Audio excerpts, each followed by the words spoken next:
Final pasa la Real Sociedad a la final de Sevilla tras ganar también 1-0 en este caso en Anoeta frente al Athletic Club, gol de Oyarzabal de penalti en los instantes finales, y vamos a escuchar ahora a los protagonistas del partido. Unai Marreroekin, Unai, zorionak. Eskerrik asko.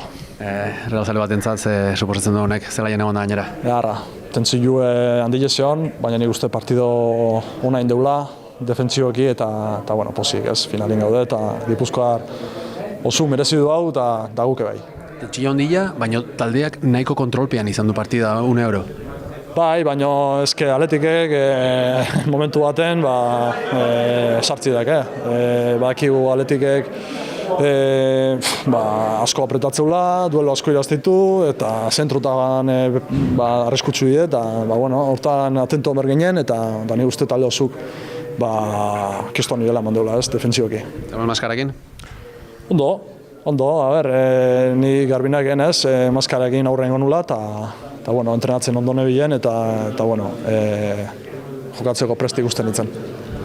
Jendea ja zonamena, pozez, ze polita da ez, horrelako pozak eta zorionak ematea zure jendeari ez? Bai, harra da, baina, bueno, disfrutatzeko momentu da ez, momentu, semifinaletan Mallorcan kontra, gero Bernabeunare akordatzen naiz, momentu triste batzuk jaso diteu, hostiako batzuk jaso diteu, baina nik uste hau dela momentua disfrutatzeko, finala jakoa bideaz gozatuko dugu eta orain hori da, disfrutatzeko momentua. Con Jon Martín, zorionak, qué bonita noche y qué bonito final de temporada nos espera.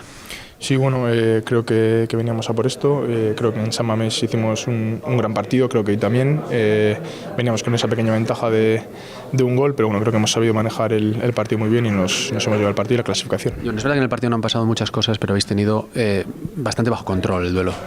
Sí, eso es lo que te vengo diciendo, ¿no? Creo que hemos venido a lo que tú dices, ¿no? A que no pasen muchas cosas, pero bueno, también tengo que decir que hemos venido a ganar el partido, creo que lo hemos hecho, el partido ha estado bastante controlado, luego ha venido ese penalti que nos ha venido muy bien y bueno, hemos ganado.